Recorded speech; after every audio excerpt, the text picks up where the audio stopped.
I'm Naomi Harper, 31, a Navy officer who came up through humble beginnings and earned my place through competence and grit. For years, I showed up for my partner's family, holidays, planning, patience. But when they laughed at my vows in front of 200 guests, I made a choice that changed everything. Ever been mocked, minimized, or humiliated by people you've given everything to? Tell me in the comments, you're not alone. Before we dive in, tell me where you're tuning in from. And if you've ever had to stand up for yourself after being wronged, hit like and subscribe for more true stories about boundaries and reclaiming your worth. What happened next might surprise you. I learned about loyalty before I understood love. Growing up in a military family, respect wasn't something you hoped for, it was something you earned through action, consistency, and showing up when it mattered. My father never told me the world would be fair, but he taught me to stand straight when it wasn't. That lesson followed me into the Navy, where I found myself among men who measured worth not by gender or background, but by competence and courage under pressure. The SEAL teams became my second family in ways I hadn't expected. These weren't the Hollywood versions of special forces, quiet professionals who did their jobs without fanfare and trusted each other with their lives. When you've dragged someone out of a firefight or watched them push through exhaustion to complete a mission, surface judgments become irrelevant. They saw me fail, watched me get back up, and pushed me to be better without ever questioning whether I belonged there. When I met David at a mutual friend's barbecue, I thought I'd found that same quality in civilian life. He seemed different from the men I'd dated before, steady, thoughtful, someone who listened when I talked about my deployments without that glazed look I'd grown accustomed to. He asked real questions about my work, seemed genuinely interested in understanding that part of my life rather than treating it as an exotic curiosity. Our relationship developed naturally. He integrated into my world easily, joining me for team gatherings, comfortable around my military friends. When he introduced me to his family, I approached them with the same respect I'd give any new unit, ready to prove myself, earn my place, contribute to the group dynamic. His parents lived in an elegant colonial in Connecticut, the kind of house where family photos line the mantelpiece in silver frames and dinner conversations followed unspoken rules about appropriate topics. I made genuine efforts to fit in. I learned his mother's preferences, remembered his father's golf stories, sent birthday cards to his sister. I showed up early to family dinners, offered to help with preparations, asked thoughtful questions about their lives and interests. I wanted them to see me as someone who valued family, who would treat their son well, who brought something worthwhile to their circle. What I gave freely wasn't reciprocated, but I told myself that acceptance took time. Some families were naturally more reserved, more formal in their affection. I interpreted their politeness as a starting point rather than a ceiling. David assured me they liked me, that they just needed time to warm up. I believed him because I wanted to, because I'd seen how patient acceptance could be in other contexts. My SEAL teammates noticed things I missed. During team gatherings where David's family occasionally appeared, Jake would catch my eye with a look that said he'd registered something off. Marcus made subtle comments about people who talked a good game versus those who backed up their words with action. They never directly criticized David's family, but their protective instincts were finely tuned, and they sensed undercurrents I'd chosen to ignore. The military had taught me to read people quickly, assess threats, trust my instincts about who would have my back when things got serious. But love, I was learning, could blind you to warning signs you'd spot immediately in any other context. I wanted this relationship to work so badly that I dismissed my own radar, convinced myself that civilian family dynamics were just different from what I knew. Looking back, I can see how I bent myself into shapes that weren't natural, trying to become the version of myself they might accept. I downplayed my military achievements, spoke less about my deployments, dressed more conservatively at family gatherings. I was performing femininity in a way that felt foreign, hoping it would earn me the belonging I craved. The irony wasn't lost on me later. I'd never had to prove my worth to men who'd seen me in combat, but I found myself constantly trying to justify my existence to people who'd never tested themselves against anything more challenging than a difficult dinner party. David's family maintained their polite distance, but I interpreted every small gesture as progress. When his mother complimented my dress or his father asked about my work, I took these as signs that I was gradually winning them over. I told myself that their reserve was cultural, generational, that they simply showed affection differently than I was used to. I made excuses for their lack of engagement because the alternative, that they'd already decided I wasn't good enough, was too painful to consider. The wedding planning revealed more cracks in this narrative. His mother had strong opinions about everything from the venue to the flowers, opinions that seemed designed to showcase her taste rather than honor what David and I actually wanted.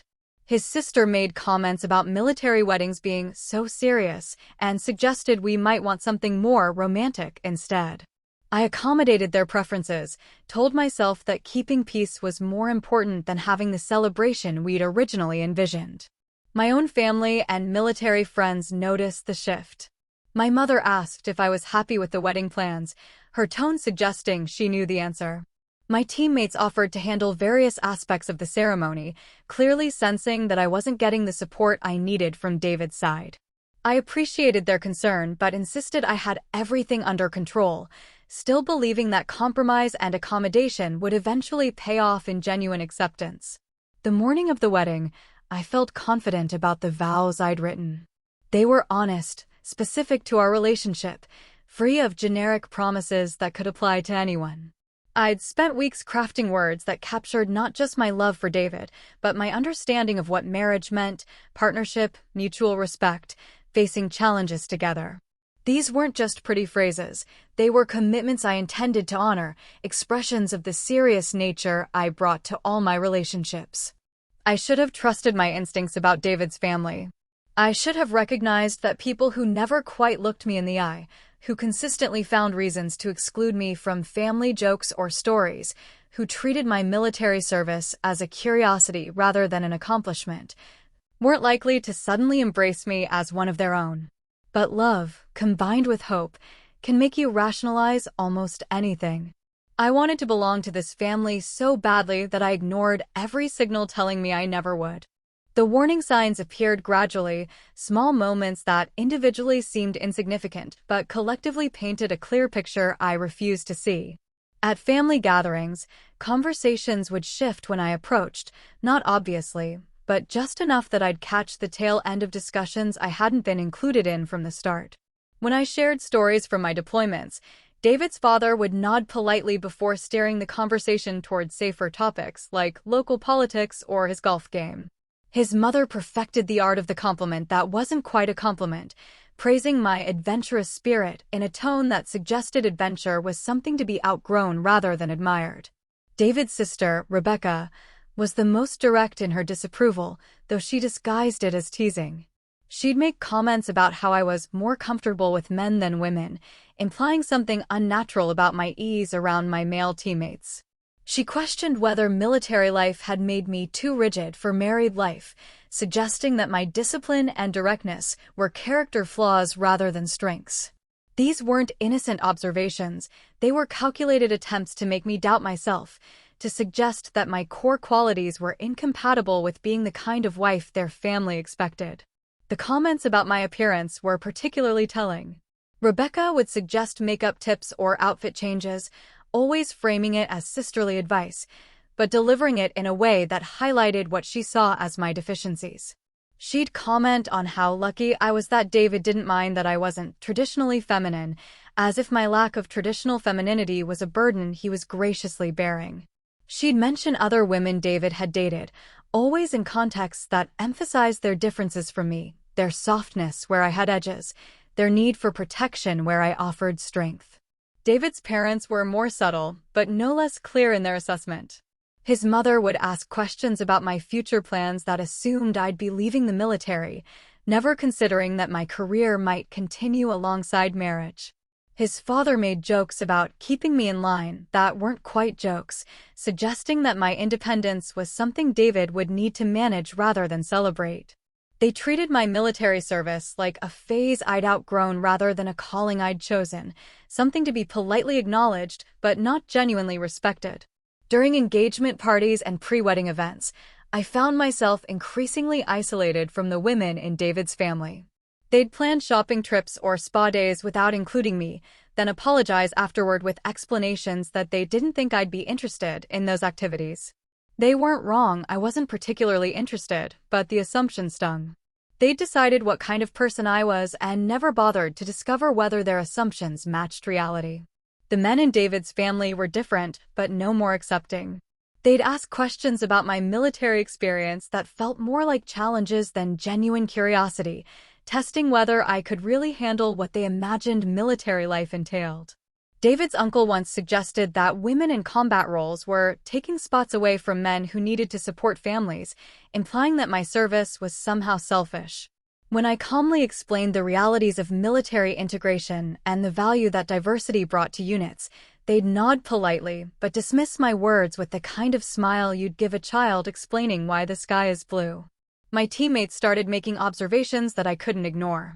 Jake mentioned that he'd noticed how David's family positioned themselves at gatherings, unconsciously excluding me from their circle.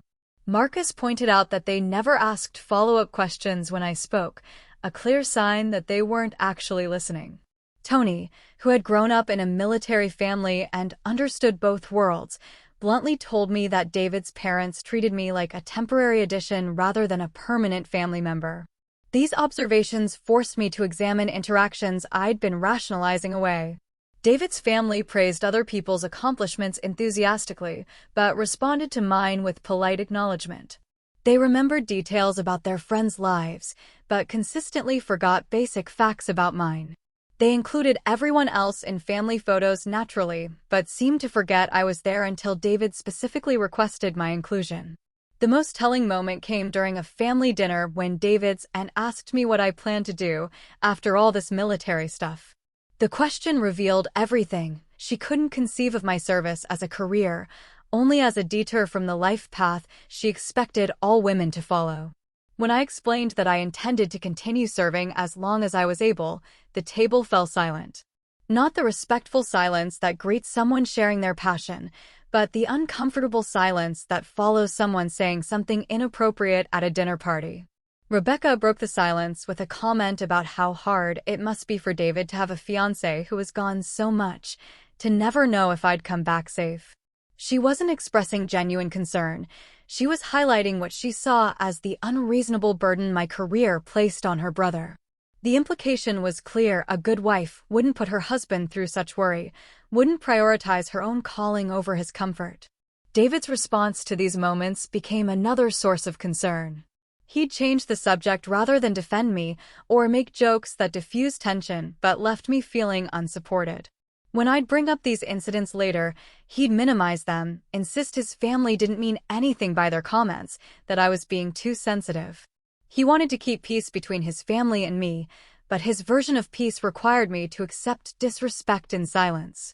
I found myself preparing differently for family gatherings, choosing my words more carefully, avoiding topics that might trigger their disapproval.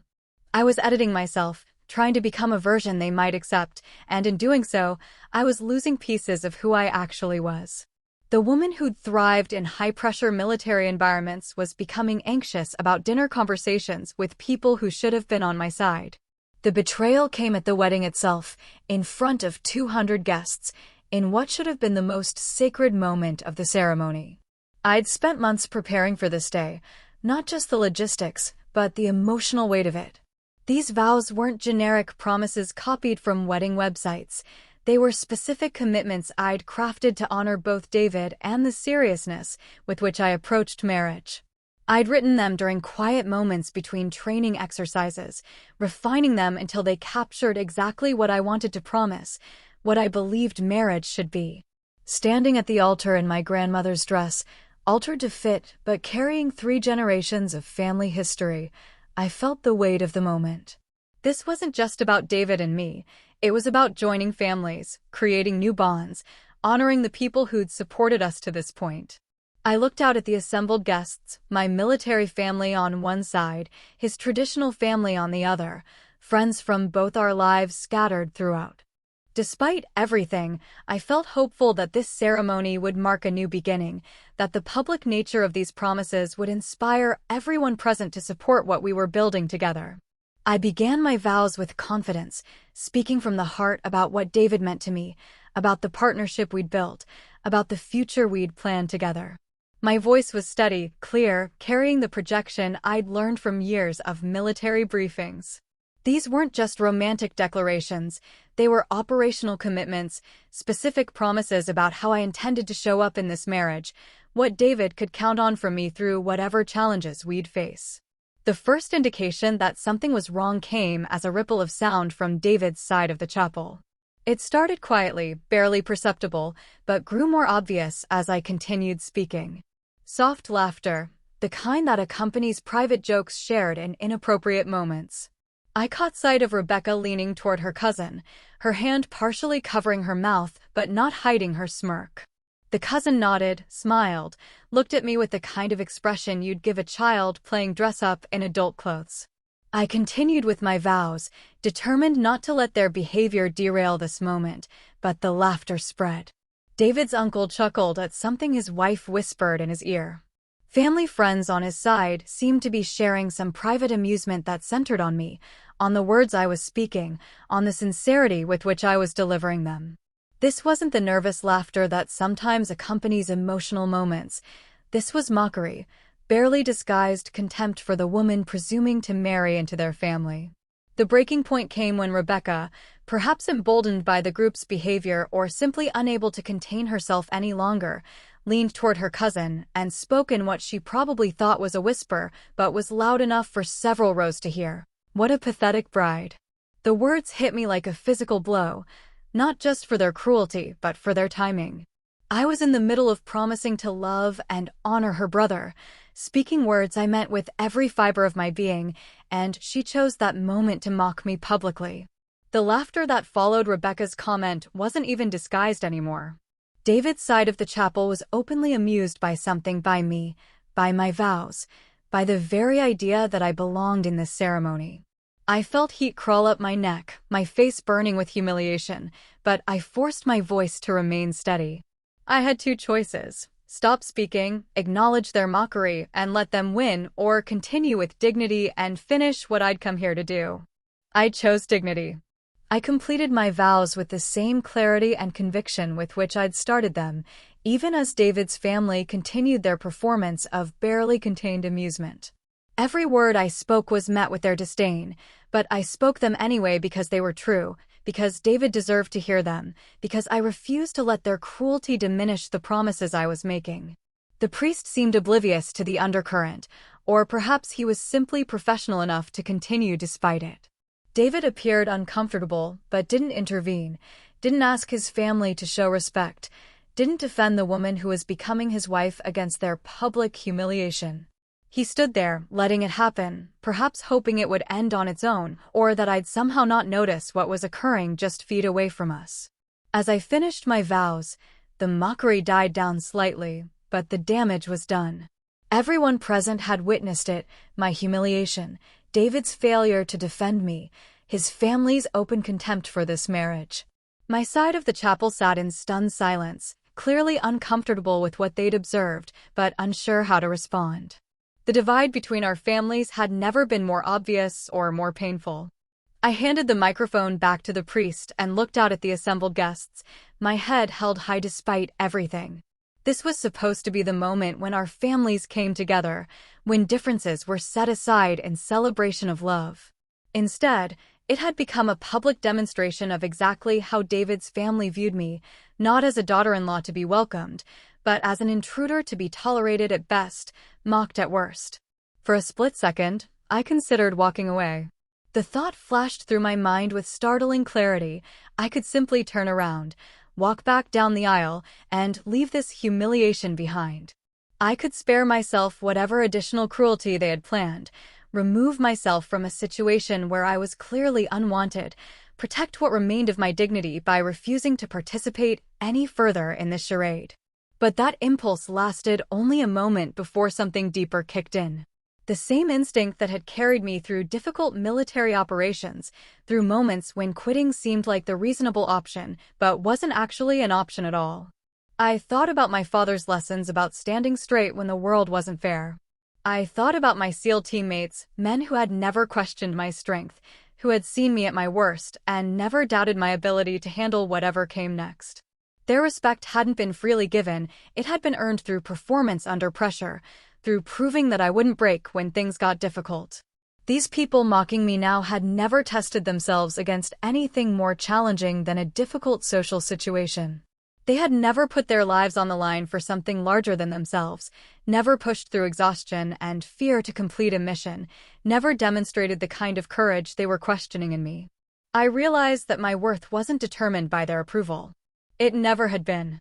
I'd been seeking validation from people whose opinions I shouldn't have valued in the first place, people who had shown me repeatedly that they lacked the character to recognize character in others. Their laughter said more about them than it did about me. It revealed their smallness, their inability to appreciate strength that didn't conform to their narrow expectations. The thought steadied me. I wasn't standing at this altar as a supplicant begging for acceptance. I was there as an accomplished woman who had chosen to marry their son, bringing my own value to this union, offering my own strengths to support the family we were creating together. If they couldn't see that value, if they preferred mockery to respect, that was their failure, not mine. I looked at David, hoping to see some recognition of what had just happened, some indication that he understood the magnitude of his family's behavior. But his expression was conflicted rather than outraged, uncomfortable rather than furious.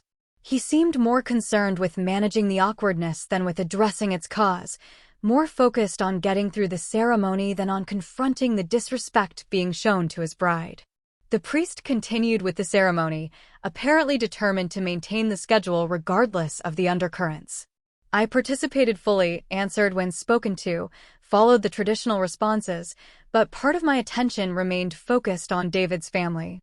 They had shown me who they were, finally and completely.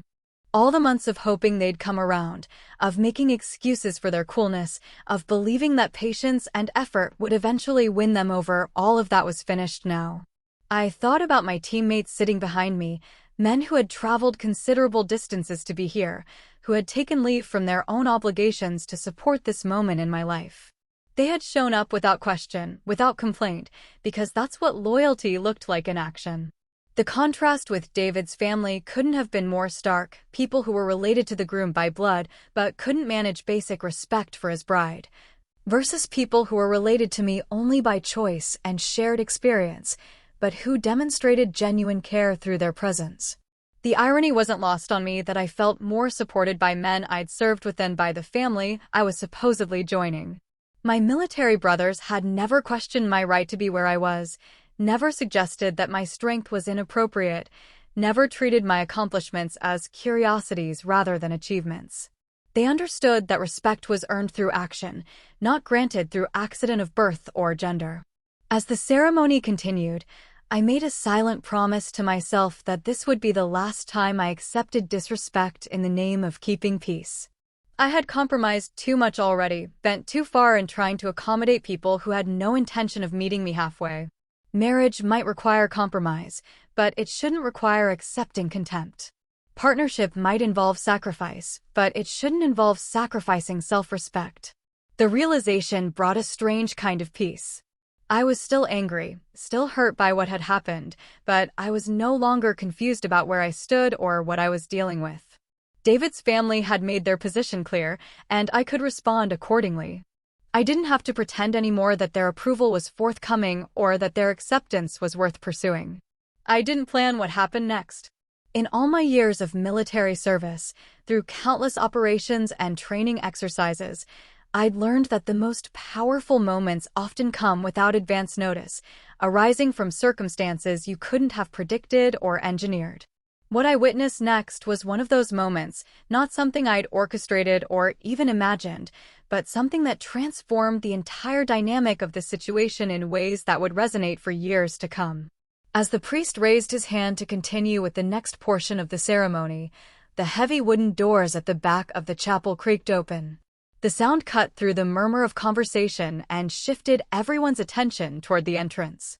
What I saw there took my breath away and filled me with a pride I hadn't expected to feel in that moment. My SEAL teammates were filing into the chapel, not casually or apologetically, but with the precise, deliberate movement that marked them as men who belonged wherever they chose to be. They weren't in civilian clothes or the informal attire that might be expected of late-arriving wedding guests. They were in dress uniforms, navy dress blues, perfectly pressed, brass gleaming, each man carrying himself with the unmistakable bearing of someone who had earned the right to wear that uniform through dedication, sacrifice, and demonstrated competence under pressure. The sight of them, moving in formation down the aisle, created a presence that filled the entire space.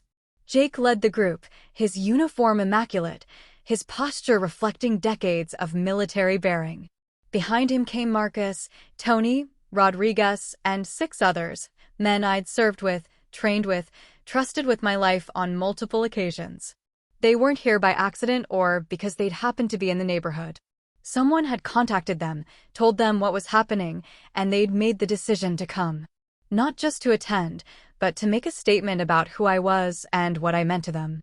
As they reached the front of the chapel, they turned as one unit to face the altar, to face me, and executed a perfect salute. The gesture was formal, respectful, but also unmistakably protective. They weren't just acknowledging me as a fellow service member, they were declaring their support, their respect, their readiness to stand behind me in whatever I faced. The salute said everything that needed to be said about loyalty, about brotherhood, about the bonds forged through shared service and mutual respect. The chapel fell completely silent. The earlier mockery died instantly, replaced by something I hadn't felt since arriving at the church, genuine respect. David's family, caught mid-smirk, froze as they processed what they were seeing. These weren't just men in uniforms. These were representatives of everything they'd been dismissing about me, living proof that my military service had earned me something they couldn't understand or replicate. The absolute loyalty of people who had tested themselves alongside me. The visual contrast was striking and intentional. On one side of the chapel sat people who had spent the morning mocking a woman they'd never bothered to know, dismissing accomplishments they'd never attempted, questioning strength they'd never witnessed. On the other side stood men who knew exactly what those accomplishments meant, who had seen that strength tested under conditions David's family couldn't imagine, who had chosen to be here not out of social obligation but out of genuine respect. Rebecca's expression shifted from smug amusement to something approaching uncertainty. She'd spent months suggesting that my military service was somehow inappropriate, that my relationships with male colleagues were suspect, that my comfort in that world indicated something wrong with my femininity. Now she was confronting the reality of what those relationships actually represented: professional respect of the highest order, the kind of loyalty that could bring men across the country to stand behind someone they believed in. David's parents seemed equally unsettled. They dismissed my military career as a phase, something to be politely acknowledged but not seriously considered. The presence of these uniformed men forced them to confront the fact that they'd been disrespecting not just me, but something larger than themselves, a tradition of service, a standard of excellence, a brotherhood that had evaluated me and found me worthy of their support. The priest, to his credit, adapted to the situation with grace. He nodded respectfully toward my teammates and continued with the ceremony, but the entire atmosphere had changed. The mockery was finished, the laughter silenced. David's family could no longer treat this as an opportunity for private amusement at my expense. They were forced to sit in the presence of people who represented everything they'd been ridiculing, people whose mere presence commanded respect they couldn't deny. My teammates maintained their formation throughout the remainder of the ceremony. They didn't sit down, didn't blend into the crowd, didn't minimize their presence.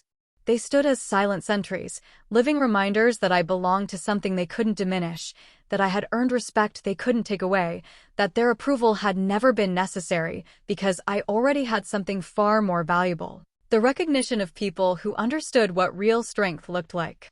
The ceremony continued, but everything had changed. The power dynamic that had been so tilted against me just moments before had shifted dramatically, not through any action on my part, but through the simple presence of people who knew my worth and weren't afraid to demonstrate their support. David's family could no longer laugh at my vows because they were surrounded by evidence of what those vows represented: commitment, loyalty, strength tested under pressure, and found reliable. As David spoke his vows, I found myself evaluating his words differently than I might have before. His promises about supporting me, standing by me, protecting what we were building together sounded hollow in light of what had just happened. Where had that support been when his family was mocking me? Where was that protection when I needed someone to stand up for the woman he claimed to love?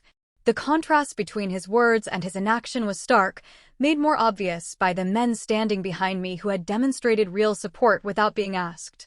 The remainder of the ceremony proceeded without incident.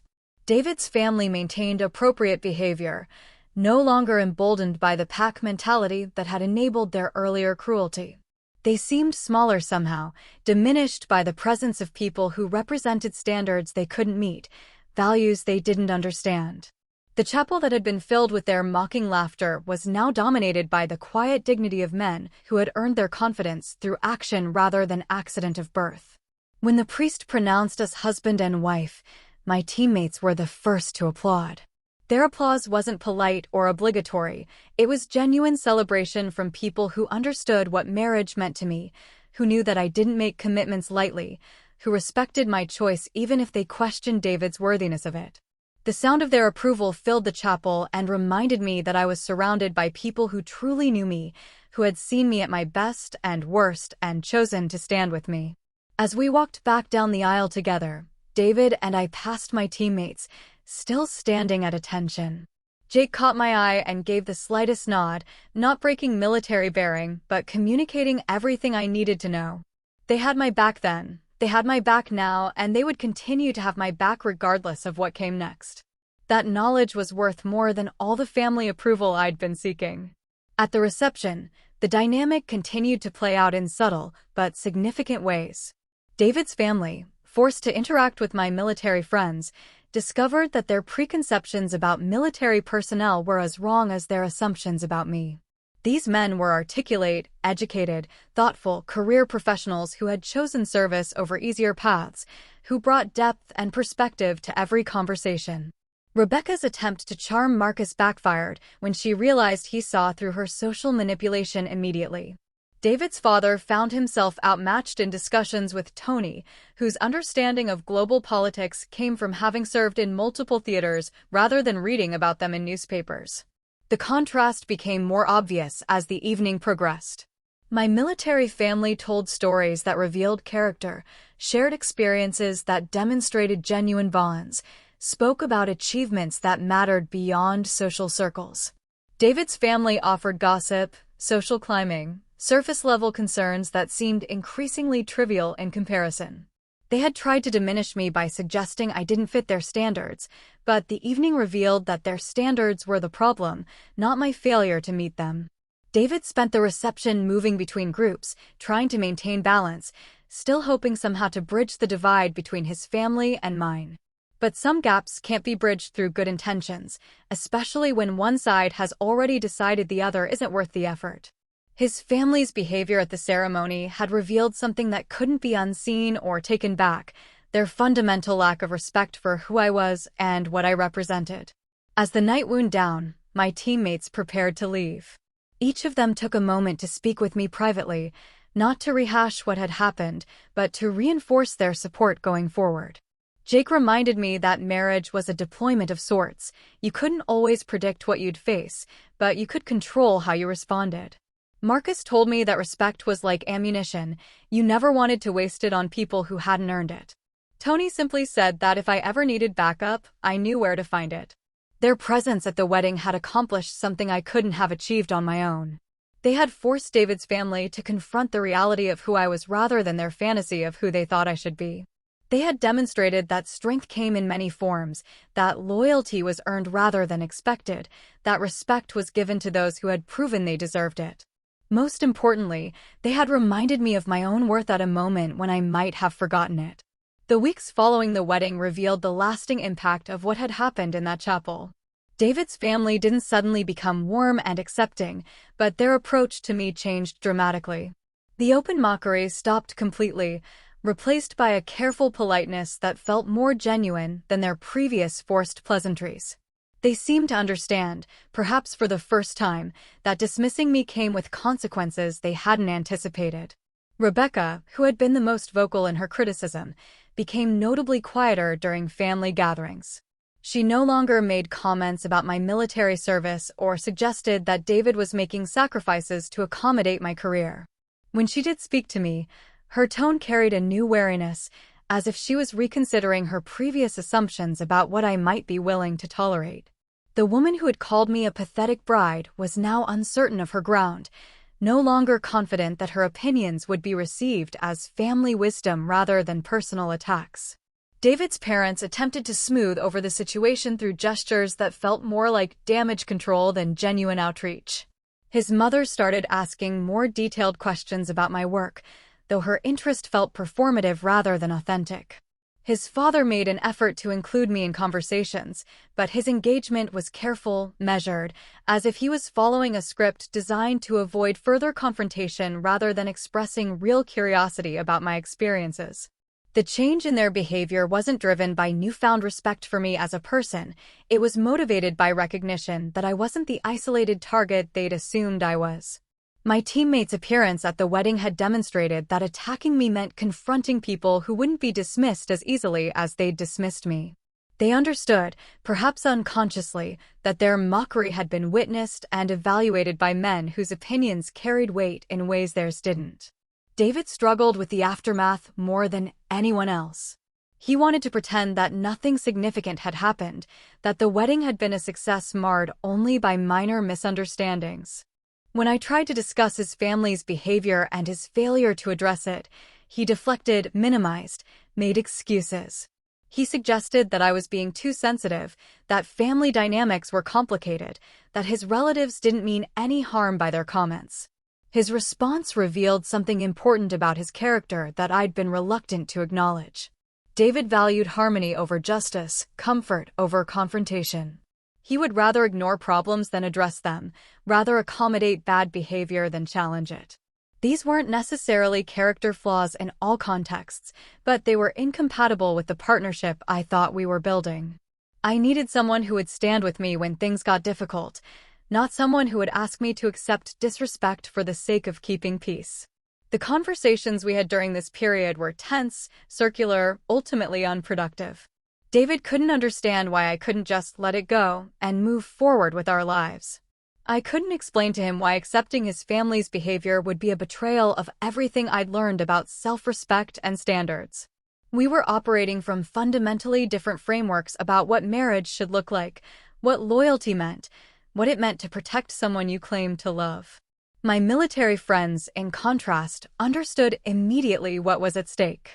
They didn't need detailed explanations about why the wedding incident mattered or why David's response was inadequate. They recognized that respect, once lost, was difficult to recover, that people who would mock you publicly would undermine you privately, that accepting contempt in one context invited it in others. Their support wasn't conditional on my ability to articulate why I was hurt. They understood that some boundaries shouldn't be crossed regardless of the circumstances. The divide between David's understanding and my teammates' understanding became increasingly clear as time passed. When I shared my frustrations with Jake, he listened without trying to minimize my experience or suggest that I was overreacting. When I explained the ongoing tension to Marcus, he pointed out that David's family had revealed their character clearly, and I should believe them rather than hoping they'd change. When I discussed my disappointment with David's response, Tony reminded me that people show you who they are through their actions, not their intentions. Their perspective helped me understand that I wasn't asking for too much by expecting my husband to defend me against disrespect. I wasn't being unreasonable by refusing to pretend that mockery was acceptable family behavior. I wasn't being too sensitive by insisting that marriage should create new loyalties, not just add to existing ones. Their validation gave me the strength to maintain my standards even when maintaining them created conflict with David. The period also revealed how differently David and I approached problem solving. When faced with his family's behavior, I wanted to address it directly, set clear boundaries, establish expectations for future interactions. David wanted to ignore it, hope it would resolve itself, avoid any confrontation that might create lasting tension. His approach might have worked if we were dealing with minor personality conflicts, but we weren't. We were dealing with fundamental disrespect that would continue unless it was challenged. I began to realize that the wedding incident hadn't created our problems, it had revealed them. David's inability to stand up to his family, his willingness to sacrifice my dignity for their comfort, his failure to understand why their behavior was unacceptable, these weren't new character traits triggered by unusual circumstances. They were existing patterns I'd been too hopeful to recognize, too invested in our relationship to acknowledge, too focused on what I wanted our marriage to be to see what it actually was. After months of tension and unsuccessful attempts at resolution, I made a decision that surprised everyone, including myself. I didn't ban David's family from our lives or issue ultimatums about choosing between them and me. Instead, I quietly but firmly redrew the terms of engagement. If they wanted access to our lives, they would treat me with respect. If they couldn't manage basic courtesy, they wouldn't be welcome in spaces I controlled. The rules were simple, non-negotiable, and applied equally to everyone. The first test came during Thanksgiving planning. David's mother called to discuss the usual family gathering, assuming I would attend and participate in the traditional roles she'd always envisioned for me.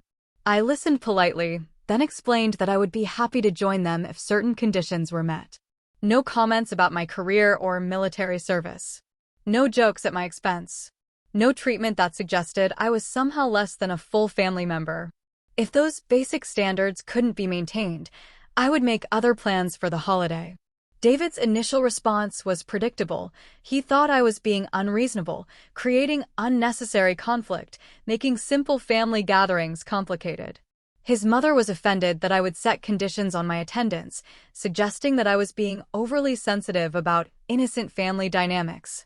Rebecca rolled her eyes and muttered something about military people being too rigid for civilian life. But I held firm. These weren't requests or suggestions. They were requirements for my participation. The Thanksgiving dinner that year was noticeably different. David's family was careful, almost formal, in their interactions with me. Conversations that would have previously included subtle digs or dismissive comments stayed safely neutral. Rebecca made no jokes about my appearance or my comfort level with traditionally feminine activities. David's parents asked polite questions about my work without suggesting that it was temporary or inappropriate. The gathering felt stilted, but it was respectful.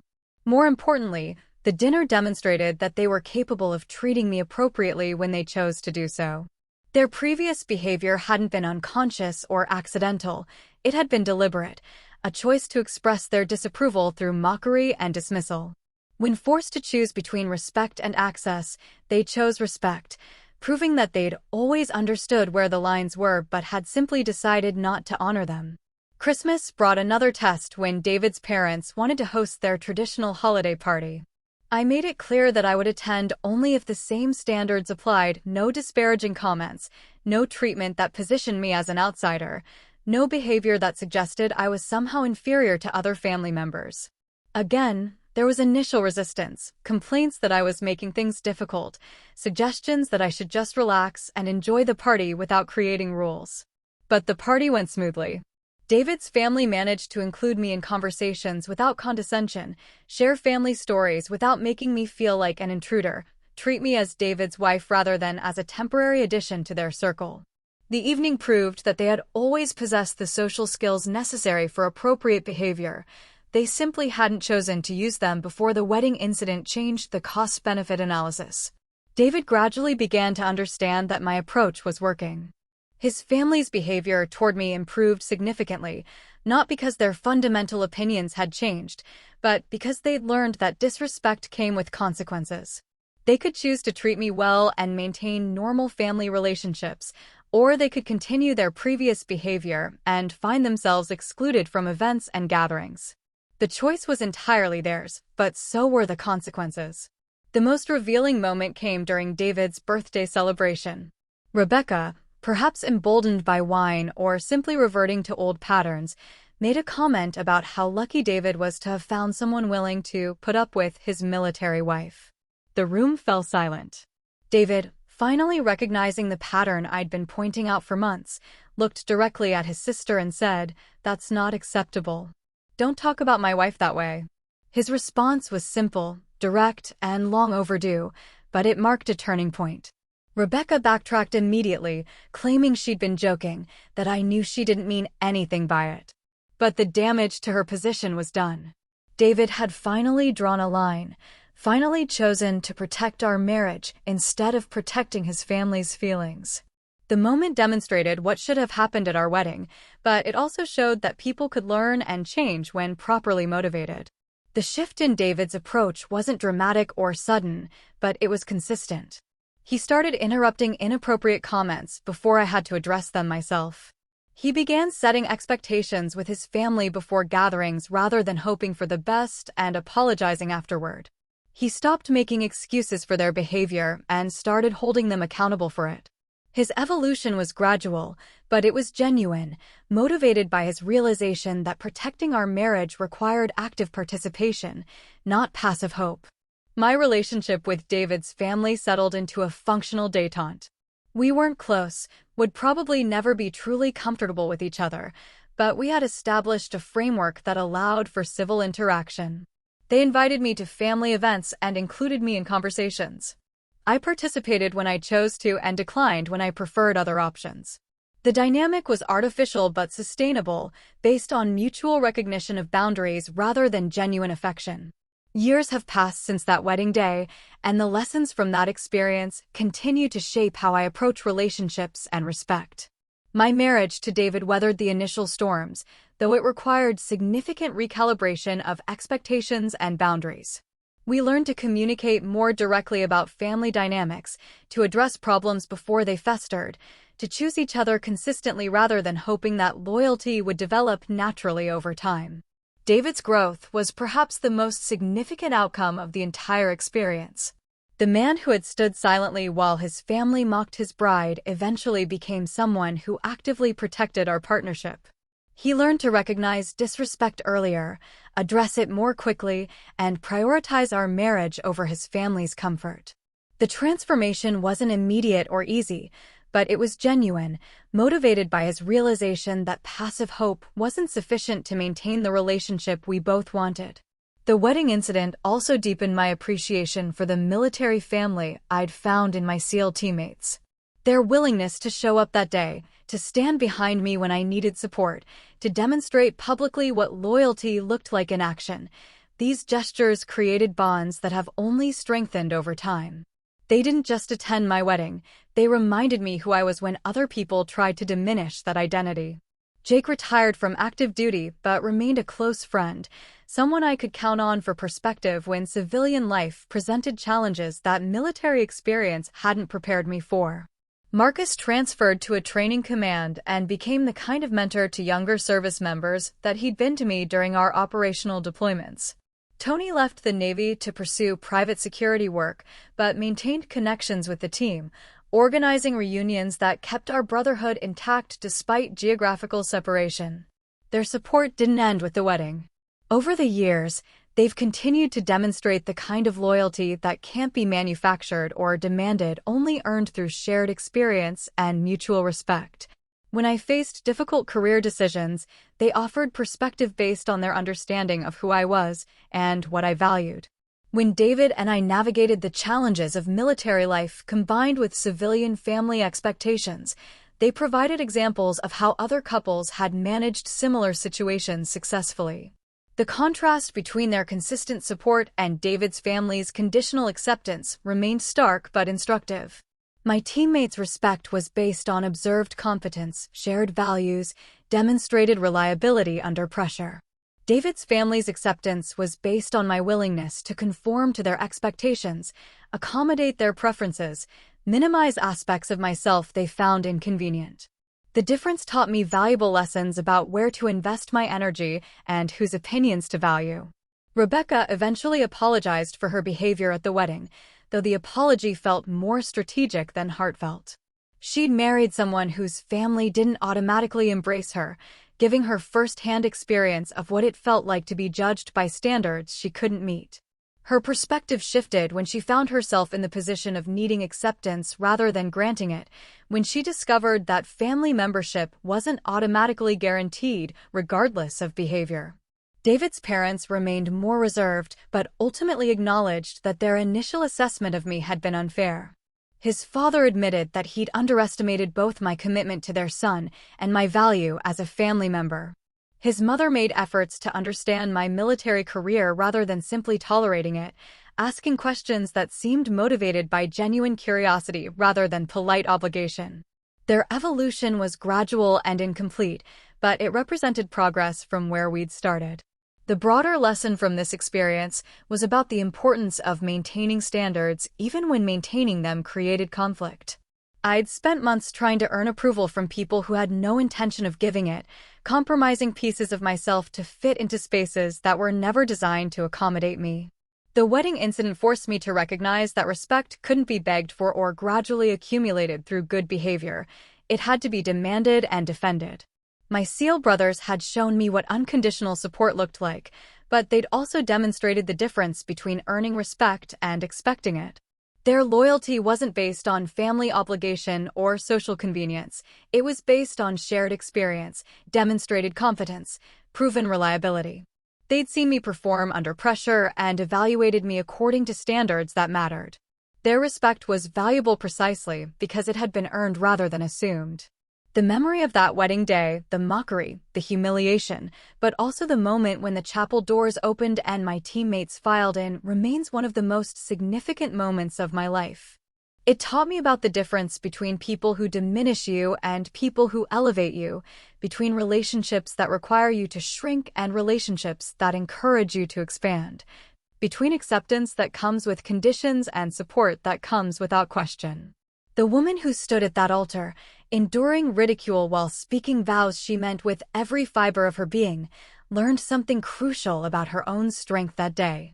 She learned that dignity could be maintained even under attack, that worth wasn't determined by others' opinions, that sometimes the most powerful response to disrespect was simply refusing to accept it.